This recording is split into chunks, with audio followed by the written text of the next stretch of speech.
I'm Shane Tecklenburg, and this is The Skinny.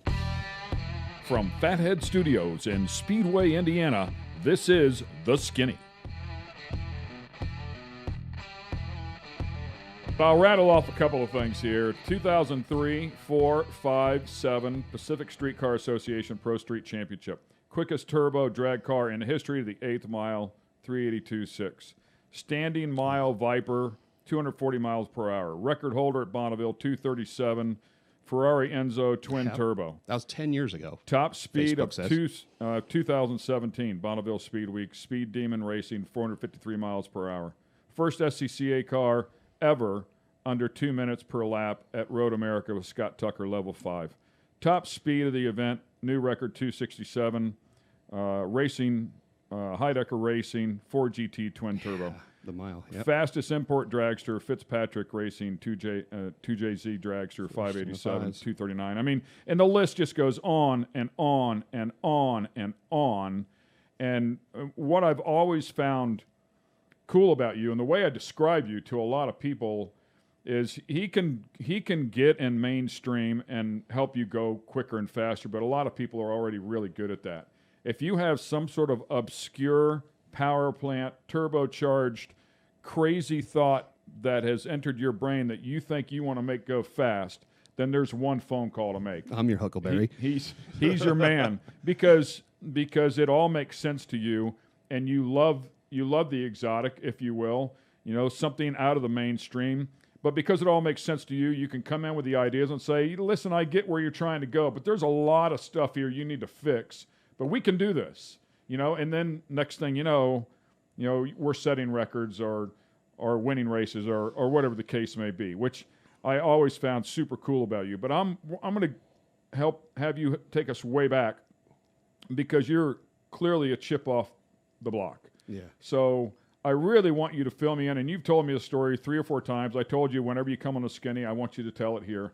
But I want to hear about your dad and your dad who created, if I'm not, help me if I'm saying this wrong, electronic fuel injection? No, he didn't create it. No, so my dad was an auto shop teacher. I mean, my dad drag raced and did all that stuff, and he was a auto shop teacher in West Covina, California, when I was born. And he had a 32 Roadster that he was building in the garage, and as soon as I could walk, I'd go out in the garage and, help him work on the car, that which involves rearranging all his tools and, taking the file to the leg of the bench and trying to saw the bench in half with it, and all the things that 3-year-old kids do when you give tools to them. But as I got older, that clearly gave me an interest in cars and all things racing. And one thing that my dad used to do with all of his students at West Covina High School was take them all on a field trip to the Winter Nationals every time the Winter Nationals happen at Pomona. And there are kids, well, they're not kids now, they're much older than me even, that we run into from time to time, and they're like, man, your dad totally changed the direction of my life and really changed, not necessarily, even if they're not involved in the automotive field, the reoccurring theme that they always come back with about my dad and taking his auto shop class was that he taught them how to think, not how necessarily a car engine works, but how to just think and think through problems and diagnose problems. And so they continually tell them that they still use the things that they learned from him in their everyday life, whether they actually have a hot rod that they work on or they have some other completely different career path, but that methodology of how to look at a problem and analyze it and come up with a solution to it, that's the thing that they always tell them. So anyway, having that as your dad, and being interested in cars, I always had the sounding board. Any question I ever wanted to ask about a car or engine, he always knew the answer. And so I became interested in what he was interested in, which is race cars and cars in general. And he had a automotive performance shop on the side. It had a car repair shop, was teaching high school, and then sold half of the car repair business off to his partner and opened up, almost by accident, a high performance shop. Only because he left from the auto repair shop and went over here to have a shop to do his own thing, and people start calling him going, hey, I want you to tune up my Corvette. Oh, I don't really do that. Well, I don't care if you don't do that. You're going to do it to mine because it never ran as good as when you did it. So that started that direction, and then that got him into building turbocharged ski boat engines almost by accident. And so we kind of got an in onto the turbocharged engines early on, like twin turbo small blocks, when Banks was starting to do his stuff in the early and mid 70s. My dad was dabbling, not nearly to the level that Banks was, but still doing some things for some ski race boat guys. And then he had just wanted to change direction in life and decided, we're out of here. We're out of California. We're going to go to Alaska. And he bought an auto parts store in Alaska. And we moved to Kenai, Alaska in 81. And okay, now we're Alaskans, from Southern California. So as you can imagine, this is quite a culture shock to all of us. And I was, 6 or 7 years old. So it was much less of a culture shock to me than it was to my mom and dad. I mean, to me, it was great. Now you get to go outside and you can set it on fire if you want, or shoot a gun, or chop a tree down, or ride a motorcycle, which I never got to have in California, or ride a snowmobile when there's snow on the ground, which is almost always in Alaska. So they took over a business that had been run on like 3x5 note cards for their inventory system. And so you had to spend this insane amount of time, at the end of the month going through what had been sold and, what you ordered and what was on the shelf. And he's like, there's got to be a better way to use a computer to track this information and make this easier. What year was this? This is 81. Okay. 81. Okay. So in 81, he talks to some guys up there and they introduce him to this kid who's in junior high, who is like a super whiz kid computer, and he's writing programming language for Apple II computers. So they put him in touch with this kid. My dad tells him what he wants to do. By the way, there were systems on the market that did this job, but they were so expensive and out of the price range that my dad could afford. It was like, I'd rather take a risk with this kid. So he did. He tells this kid, I want to do an inventory management system. Here's how I want the thing to work. This kid writes the code for it, builds it, they implement it, and it wasn't simple. Took a couple of years to get all the bugs worked out of it. But by the time they had the bugs worked out of it, the other thing my dad had going on was he was from Southern California, where when you need an auto part, you go to the store, and if they don't have it, then you get it in the afternoon, or at the very least, you get it the next morning, because it comes from a warehouse and immediately shows up. Kenai is about 100 miles straight across an inlet from Anchorage, which is the major city in Alaska where all the stuff comes to. But to drive there, especially in the winter, you have to go over a mountain range. And it's like a 6-hour drive, or if the road's blocked off, maybe it's 2 weeks before they open it. So he goes over to the local airport. They're flying people constantly back and forth from Kenai to Anchorage that work in Anchorage. So he says, listen, I'll buy every empty seat you have on the planes going back and forth.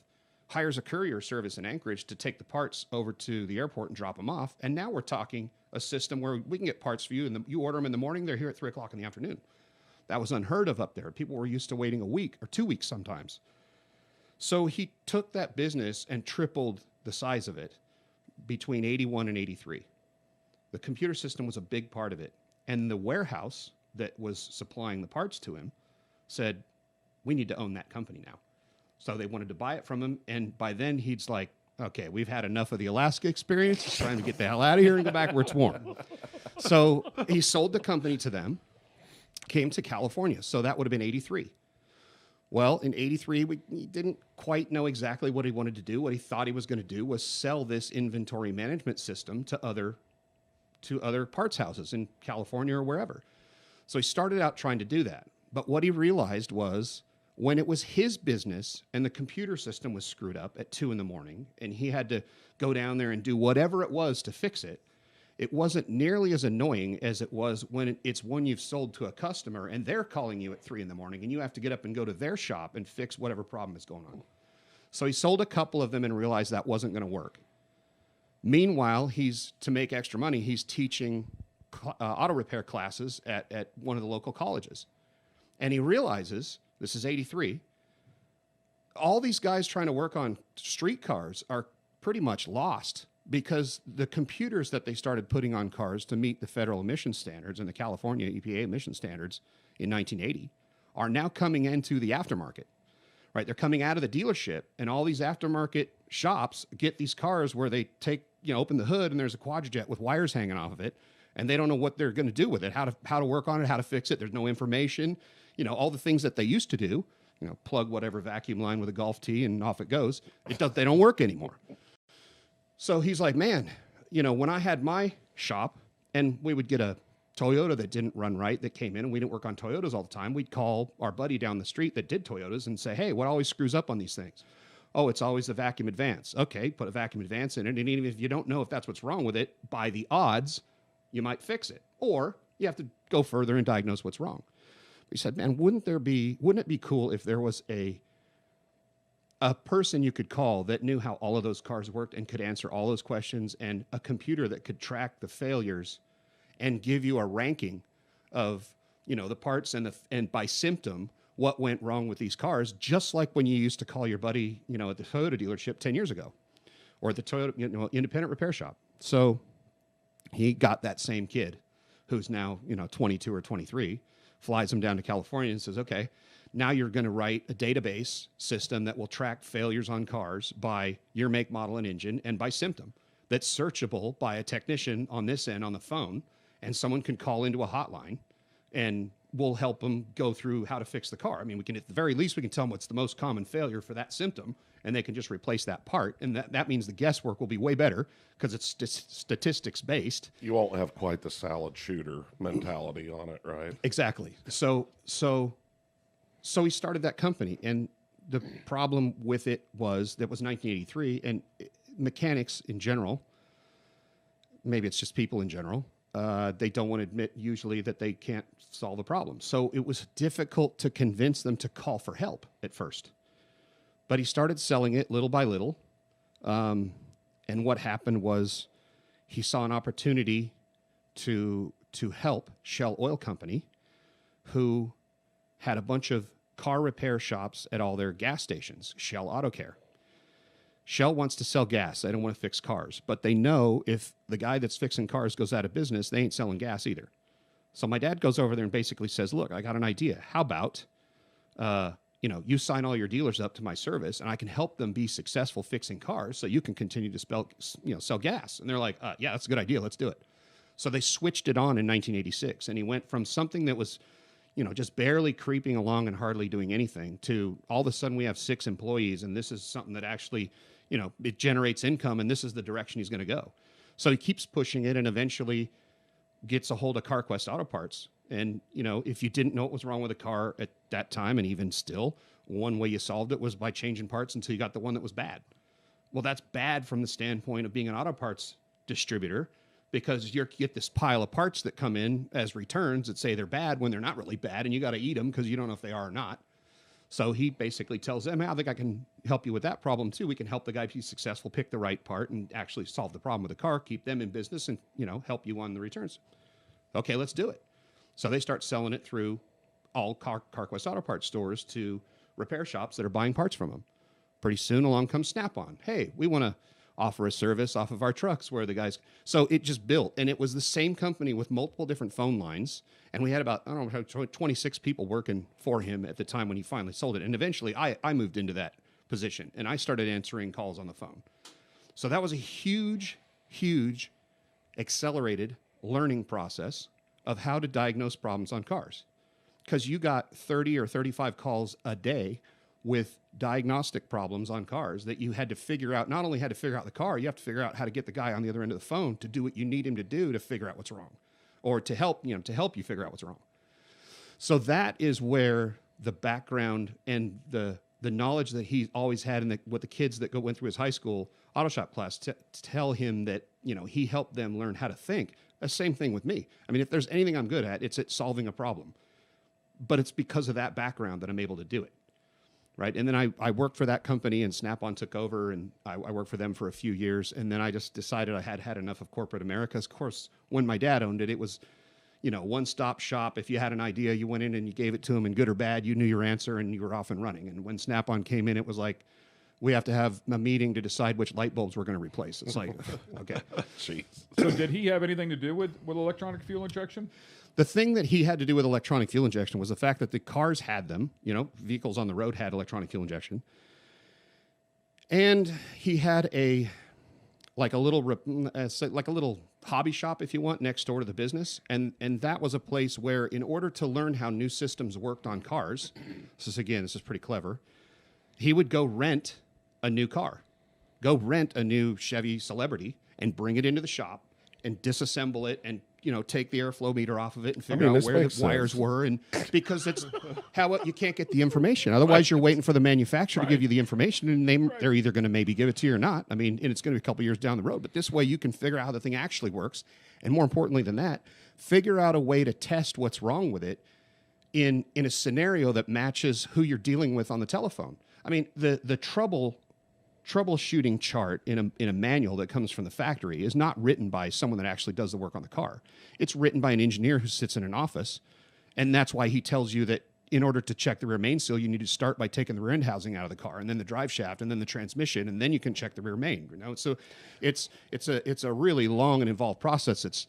It may be thorough, but no one would actually be able to do that and make any money. So it's how do I figure out what's wrong with this with the tools we actually have available, and make it easier for people to solve these problems. And also, from time to time, they would have someone with a car, a part that they had solved the problem with, and say, hey, you know what? If that part's bad, would you send it in to us so we can have a look at it and see what it is in front of our face? And if we ever need to tell somebody else, we got a way better way to visualize what we're looking at. So we had this huge pile of parts, lots of different parts on the shelf. And when I was 14, I went down there and I built a go-kart out of I bought the parts for a little mini bike, and I decided I was going to build a go-kart. This is my next question, by the way. We got to hear this entire story. Yeah, you're going to need 2 hours for this. Anyway, so I build this go-kart, short story. I drive it around the parking lot about 3 times, and then I go, you know what would be better is if it had more power, right? So I start looking around on the shelf, and I see these smog pumps. And I'm like, ooh, that looks like a little supercharger.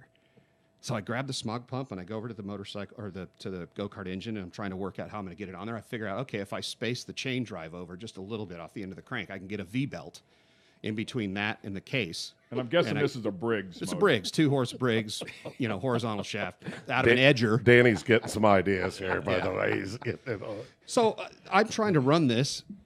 This is funny. I'm trying to run this with a stock. I don't know if you've ever seen what a 2-horse Briggs carburetor looks like, but it's mounted to the fuel tank, and it has effectively one screw, and that's your mixture screw. And, it's supposed to run at rabbit and turtle and nothing really in between. Right. Correct. And I'm trying to drive the thing around with a supercharger drawing through it. It was hopeless. Down the end of the block, or the end of the building from where my dad's company was a guy named Dick Shelton. Dick Shelton built quarter midget engines. Okay. And Dick Shelton had these little Continental engines that he built roller camshafts for him and all kinds of cool shit. And he had a little dyno. Anyway, so he had lots of parts, and he saw what I was doing, and he said, look, here's a little Tillotson pumper carburetor. This is what we run on a quarter midget. Put that on there; it'll be way better. So I do, and it's definitely way better than the Briggs carburetor. But still, you go after the throttle, and the problem really wasn't the carburetor. It's the fact that when you have a supercharger that's massive, like the size of the engine, downstream from the carburetor, and then a hose coming out of that going over the intake manifold, when you open the throttle, the fuel vapor in the supercharger all effectively goes into the engine, and it's way too rich for a second while it runs on that mixture, and then it finally cleans itself up. But you can't get there with mixture screws. And you figured that out at 12, right? I was 14 by then. Okay. And maybe, yeah, I was 14 or 15. I mean, what I figured out was that no amount of adjusting the carburetor would fix the problem I had, because of course I'm trying to drag race this go-kart. I'm not like running it around in circles, because I had little wheels off of a push scooter on it. There were bicycle wheels in the front. I had hand brakes off a bicycle for the brakes in the front. So this wasn't something I was going to turn corners with. So I'm trying to drag race it, and it's like and it takes off and does a little tiny burnout, and then it runs whatever it runs. So one of the guys that works for my dad comes over one day, and I blame this guy for the way I am. He comes over and he says, look, why don't you just put electronic fuel injection on it? It'll solve all your problems. I'm like, okay, what's electronic fuel injection, right? And he's like, well, here, so back to the parts shelf. Here's an injector off of a car. The fuel comes out of this end and it goes in this end. So here's a fuel pump. Here's a pressure regulator. You need to tie these together in a T and get a little fuel cell, and then get this injector mounted on the intake manifold over here by the engine. And I'll come over after work today and I'll show you how we can make a really simple circuit that triggers off the points to fire this injector, and you'll be off and running. Simple enough. So I get all this done. Absolutely. 2 years later, there's no go-kart anymore. It's a stand that mounts to the bench in the shop, right? And we're now building our own circuit boards to try to make this thing work. But effectively, it was electric fuel injection. We got rid of the points. We got rid of the ignition. We had the thing running a DIS ignition system, off of this highly complex little circuit that ran off a 555 timer. And you had an idle switch circuit and a pulse width for idle. And when the throttle switch went open, you had full power pulse width. wasn't a whole lot better than a carburetor. It worked a lot better, but it was way better than putting the fuel in up by the top of the blower than putting it at the back of the valve. So what happens, you fast forward from there, is now I'm 16, I gave up on the whole go-kart. This is never going to work. All I have is an engine on a stand at this point. And it's kind of fun, but we ran the thing on nitromethane at some point, like 100%. And I'm here to tell you, Briggs & Stratton on nitromethane doesn't sound like a Briggs & Stratton on nitromethane. It sounds like a small block Chevy with open exhaust. I mean, you hit the throttle and things like, I mean, man, it was so throttle responsive that when we first started running a pretty good amount of nitro in it, and you hit the throttle, it would shear the keyway that holds the flywheel on the crank, because the keyway is aluminum. It would just shear it right off. And then the motor would shut off because it's all out of time and it won't run anymore. It's like, ooh, that's good. Let's figure out how to keep that from spinning off of there. That'll be way better. So I decide, now I get a job, I'm 16. I'm going to build a little miniature dragster. And this is it was about 90. Yes, 90. So it's right before or right when Vinny Knapp is doing the junior dragster thing. So I'm sketching out. I work for the gas station, right, every night. And so, people come in and they pay with their credit card, and occasionally you have to do a full serve. But the rest of the time, I'm sketching out on the back of credit card slips how I'm going to build this dragster chassis. I'm going to save up my money and go buy this 049 wall with a weld in it, tubing, and weld this chassis together. I don't know how to weld. I mean, I've stick arc welded some 1/4-inch thick stuff with a stick arc welder, but I'm going to go figure this out with 049. So the first thing I figured out with 049 wall tubing is you ain't using an arc welder for that. It just burns a hole right in it. So then I have to teach myself how to gas weld. So I start at one end, and you could absolutely for sure tell where I started and where I finished, because I got a lot better by the time I welded 1,000 tubes in this thing. And at some point, I got the interest of my dad with a project, and he started helping me, and he said, just take the 250cc Yamaha dirt bike motor out of my dirt bike, and we'll put that in there.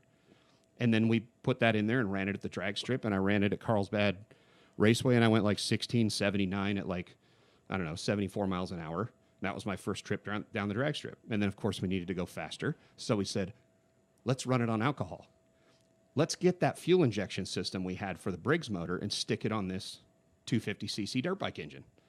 So we did. And the problem was the injector that was who knows what car it came out of, used, how many 100,000 miles it had, which was fine for a Briggs, even on nitro, couldn't even come close to delivering the right amount of fuel for a 250cc dirt bike engine.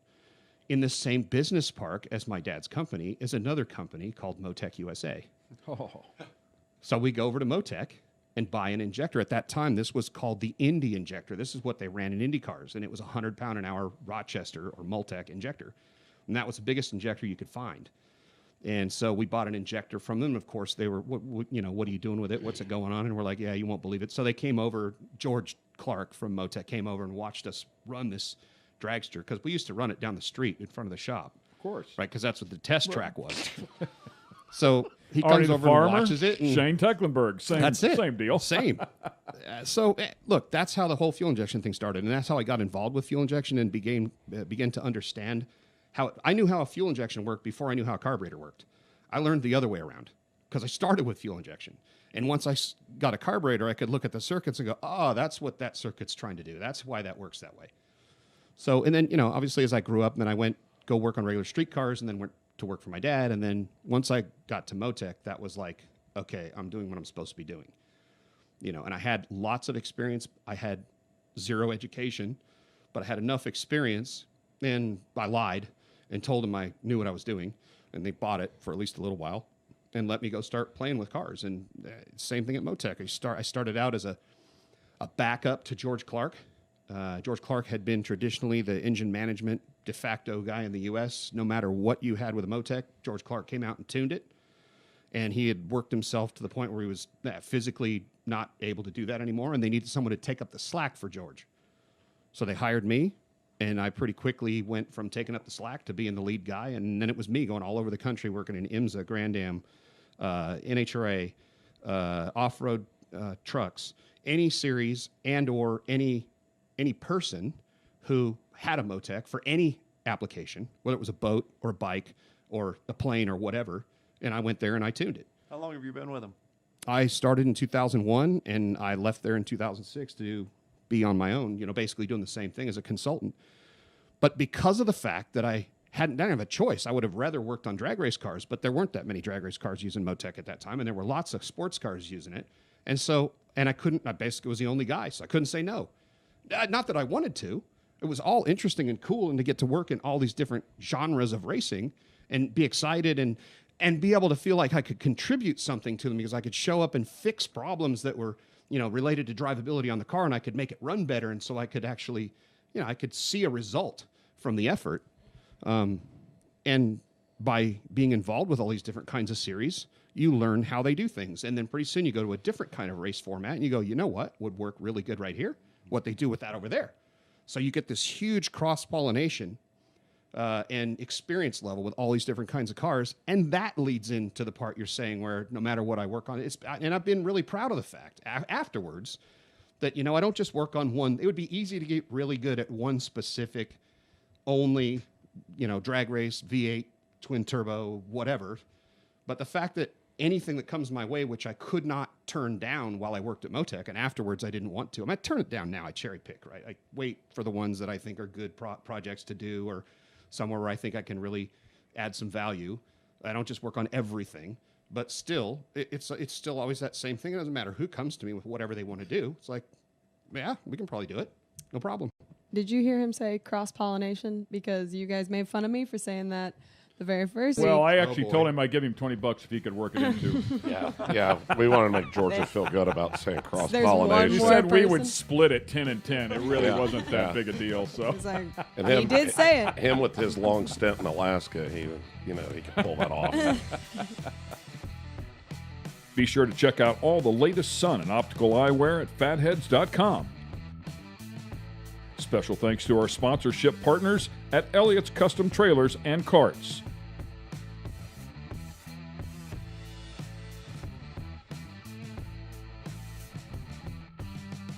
This has been a production of Fathead Studios. Please remember to subscribe.